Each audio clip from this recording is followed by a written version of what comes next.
Welcome to the Smart Business Revolution. Revolution. Revolution. Revolution. You want a revolution? You say you want a revolution? Revolution. The revolution. It's going on right now.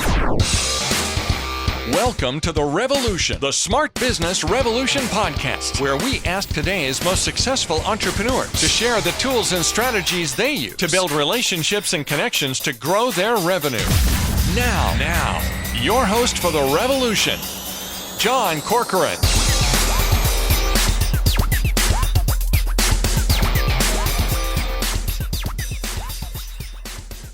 John Corcoran here. I am the host of this show, and just a little bit about me. I'm a recovering political hack and a recovering lawyer. I spent many years working in politics, including as a speechwriter or stints working at the Clinton White House for a California governor.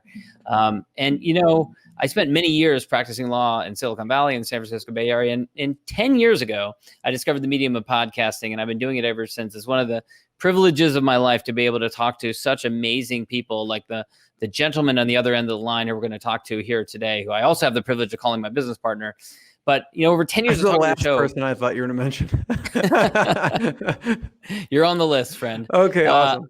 I've talked to so many CEOs, founders, entrepreneurs of companies and organizations ranging from YPO, EO, Activation, Blizzard, LendingTree, OpenTable, you name it. And today, in part because of podcasting, I find myself where we are today, which is I am the co-founder of Rise25, where we help B2B businesses with the strategy and the production they need to create a podcast that produces tremendous ROI and connects them with their ideal prospects and referral partners. And before I introduce today's guest, who you just heard from a second ago there, I want to give a quick shout out to Kevin Waldron, who is a business coach and amazing entrepreneur and a friend.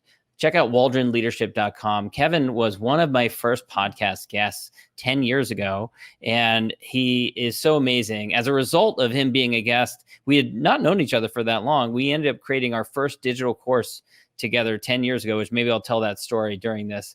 And it just helped me go down a new path from the traditional path I was on of just practicing law. And so I'm super grateful for his friendship. He's also been out to a number of our Rise25 events and served as an expert at those. I also want to say a quick thanks to Andrew Warner of Mixergy, who was influential in that he brought Jeremy and I together as business partners. He also was one of my first 6 guests on the podcast. And Jeremy also got a lot of his early foundational experience working for Mixergy. So he's definitely a significant person in both of our lives. So I'm excited today because I'm talking to my friend and business partner, Dr. Jeremy Weisz. And, in addition to running Rise25, he's been featuring top entrepreneurs with video interviews since 2010, including the founders or CEOs of P90X, Atari, Einstein Bagels, Mattel, the Orlando Magic, many more. And as I mentioned, he's also the senior producer, one of the early top business podcasts, the Mixergy podcast, helping put systems in place to run some of the behind the scenes operations. And so first, before we get into this discussion, and the topic today is my first time, that's what we're talking about, not what you think we're going to be talking about. We're going to talk about our first time getting started with podcasting, with interviewing people, featuring people. And so we're going to talk about that. But first, before we get into that, this episode, of course, is brought to you by Rise25 Media. And if you've been listening for a while, you know how passionate we are about podcasting and content marketing that really up-levels your network, expands your network, introduces you to new people. And we are podcasting evangelists. We can only help so many people with our business, but I still tell everyone I talk to that they should do a podcast because I know you will derive tremendous benefit from your life if you do it. It is like a Swiss Army knife. It is a tool that accomplishes so much at once. So if you want to learn more, go to rise25media.com or support at Rise25 Media, and you can learn more about that. So today, what we're doing is we're flipping the script. I'm going to turn things over to Jeremy. He's done thousands of interviews with all kinds of different entrepreneurs, and he's going to be interviewing me. John, you talk about your first time, okay? And it actually did involve a lady. And the lady did rope you into doing something you probably shouldn't have done. So True. Tell that story. So when I was in law school, this was probably about 2007. Your wife's not listening to this, hopefully. No, I'm just kidding. All right. I was kind of fishing around for what I was going to do after law school. And, they say the law school is scare you to death, work you to death. So the 3 years of law school are scare you to death, work you to death, bore you to death. That's what they say. So I was in year 3, bore you to death. So it's kind of like fishing around looking for something to do. And I ended up connecting with this woman through Craigslist who was like a speaker. It's getting coach. even better. It's going downhill. She was like a speaking coach, but she wasn't a writer. So, and I was a writer. So we kind of connected on a collaboration, although in retrospect, other than this idea, which I'm going to share, I didn't get much out of the collaboration in retrospect. So, anyways, what she would do is she would interview executives and CEOs. She would interview them. She would write an article. She would publish it in like a trade publication. But that's how she built relationships with them. And so she would give me these recordings, and I only wrote a couple articles for her. But I would write these articles and I would listen to them, and she was really just like building a relationship with them, getting to know them. You know, it wasn't just about interviewing them. And so it gave me the first aha moment that I realized, wow, this is really cool. You can talk to cool people, have a great conversation, and it's going to lead possibly to business, possibly to referrals, that sort of thing. So that was one of the first times that I ever realized the strategy that we're essentially helping many people with today. So how did she rope you into doing that? What were you actually doing? She just gave me an audio file of her, doing an interview, and I would listen to it and then turn it into an article. Made it into an article. And in that time, yeah, go ahead. I mean, to me, it didn't seem that hard, but I'm naturally a writer. For her, it was a struggle. She didn't want to do it, and so that's why she brought me in. Nice. And so you got this idea from her. Yes. And then at what point did you actually start implementing that? Well, so the funny thing was it took a while because I'd seen this idea, and I guess you could say I did use the idea in written form. So after that, I always enjoyed writing articles for my own blog or for other websites. So I'd write articles and I would interview people and I would incorporate them into the article. But then at some point I realized, and I'd written, for Forbes and Business Insider and Entrepreneur and all these different esteemed publications. But if you look back at the course of the year, you've maybe written a half dozen articles, a dozen articles. It takes you a ton of time. A lot of work.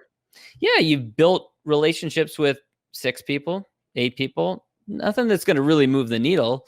And eventually I came to the realization, it took a while, that a much better way to do that, to maximize the number of relationships you're building, is to do a podcast. But I didn't start doing a podcast until around 2010. And I didn't even call it that at that time. So the story behind that is I had a good client who came to me for a tiny legal matter. And he hired me to write a lease on a spare bedroom in his house for $500. These days you would just put it up on Airbnb. So you wouldn't even do this anymore, right?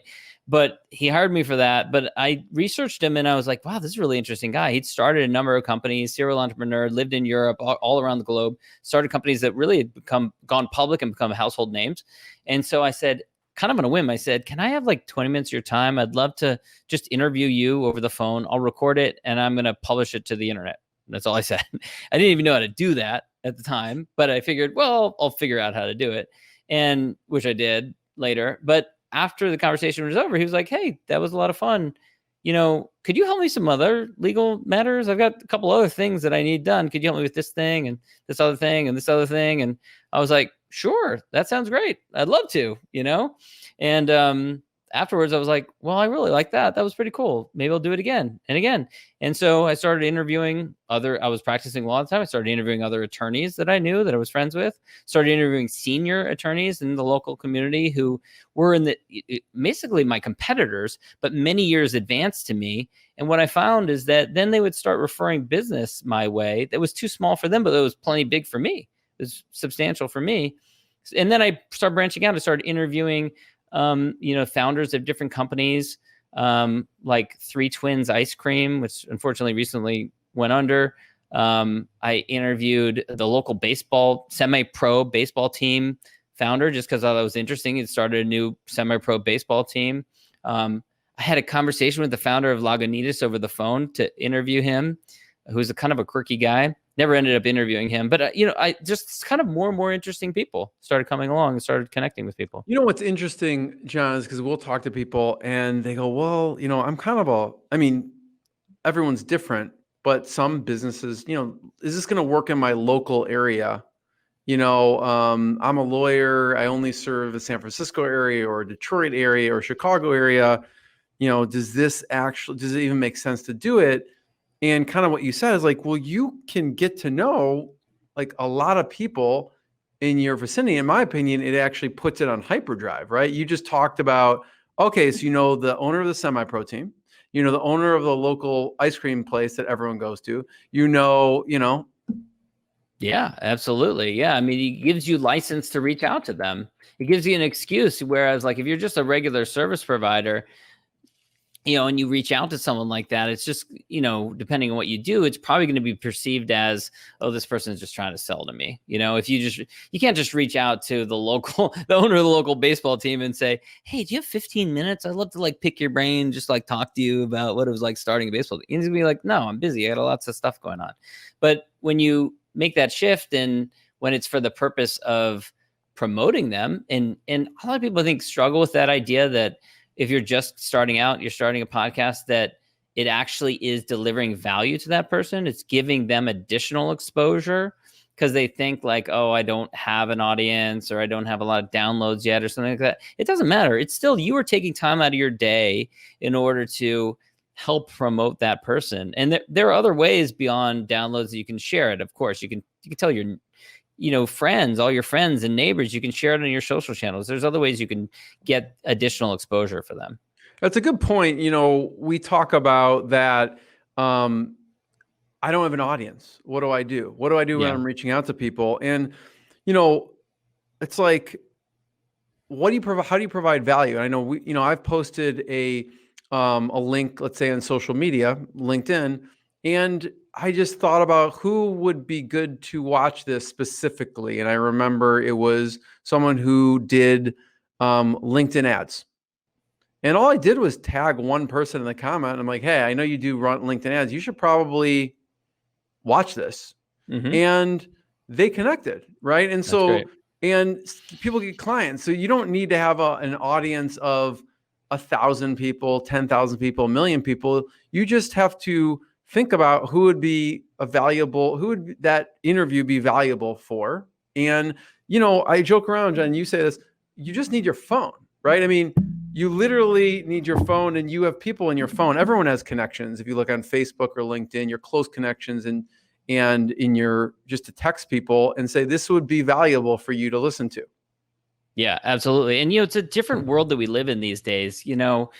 There are these great social channels like LinkedIn that so many professionals are active on, and that people gather in. And it's a way, it's an easier way to introduce people. It used to be a simple world. Like you're in a physical room, you're next to two people who don't know each other, you introduce them to one another. But that's not the world we live in now, especially these days. And so you have to adapt to the times. You have to adapt to the mediums that are available to you now, which can actually put those things on hyperdrive, because you can actually make a lot more introductions that way. And it's great when people share content and then it leads to an introduction, whether it's for you or someone else or whatever. Yeah. I know, Jeremy, we were going to talk also about your first time, but maybe what we do is we save that for another episode and we talk more about. This one's all about you. Yeah. I mean, I love that you brought up the no audience thing, because that comes up a lot. And I think that we all have a lot more value to give than we give ourselves credit for sometimes. Absolutely. In the people we know. I think so. I think people, I was talking with a client yesterday who helps do PR for lawyers and law firms.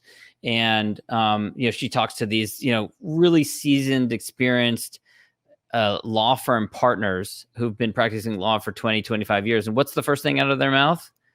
What do I talk about? What are the ideas? Do I have anything that's interesting for people that they're going to want to know about? I think we all kind of minimize that, especially if we've been doing it for a while and it's our area of expertise, and if you can do it very easily, you minimize it. You think, and so you think that other people would not be interested in hearing about it from you. And that's absolutely not true, What else? So the early days, you learned a valuable lesson at that point, and then you actually, utilized it in your legal practice. And I think that's also another important point because, most people think about how do I get downloads and subscribers, and you actually had a business that it, resulted in making sense for. Yeah. And so that's the other point is that, I had a business that at the time was practicing law, and, I didn't worry about that doing this new technology, this new medium that would somehow minimize me, or people would think less of me, or I would be embarrassed by it or anything like that. What I realized is that it's just having a conversation with someone, and it's also an excuse to talk to get introductions to higher and higher caliber people, which then materialize in the form of referrals and other client work as well. Because the other thing people don't realize is that it's the principle of reciprocity. You're delivering value to people, and then they want to repay the favor when you do that. Yeah. In the introductions front, I love when my friends have a podcast because it's much easier for me. You and I, we make 10 to probably 30 introductions every day between the two of us. And it makes it very easy for me to refer and recommend someone to them without trying to qualify them, because I know it's going to provide value for both parties. And then they can, talk and decide if it's something that makes sense to do together, in the future. Yeah, absolutely. Right. So I think we're running a little short on time. But I thought of two other stories which we can tell next time we do an episode like this. So you'll have to check that out when we do that. But I also want to tell the story about, I was about 4 or 5 years into doing the podcast, and I realized at the end of 1 year, calendar year, it's December, you're reflecting back, looking at the year, and I intended to have a weekly podcast, and I realized I'd only published 7 episodes, and you and I had just become business partners. And so I made a critical decision at that time that I had to change things. And that actually really influences the way that we've organized our business today. So I want to talk about that next time. And then the other thing I want to talk about is that, you and I, for 6 or 7, 8 years, whatever, we'd been telling everyone we knew they should start a podcast. They should start a podcast. Even if no one's listening to it, it will bring such tremendous value to your life that it will be a great use of your time if you do it right. But we found that wasn't enough. When we told people that, everyone said, great, okay, that's great. And then no one did it. No one would start a podcast. And they gave every excuse under the book. And so we made a decision in our business that we were tired of hearing those excuses, and we would make it so easy for people that they had no excuses, that they would have to do it. And that really was a turning point for us in our business, and in helping so many others to get started doing a podcast by making it easy and allowing them to focus on the highest and best use of their time. So I'd like to talk about those stories next time as well. So Dr. Weisz, I'll turn it back to you. So where should everyone go if they want to learn more about us and the work that we do? You could hear about us bantering on rise25.com. There's a video, and John decided to include in all the outtakes of that particular video. So check it out. Rise25.com. If you have questions, you could email us on the contact form. That's great. All right. Thanks, everyone. Have a great day. Thank you for listening to the Smart Business Revolution podcast with John Corcoran. Find out more at smartbusinessrevolution.com. And while you're there, sign up for our email list and join the revolution. Revolution. And be listening for the next episode of the Smart Business Revolution podcast.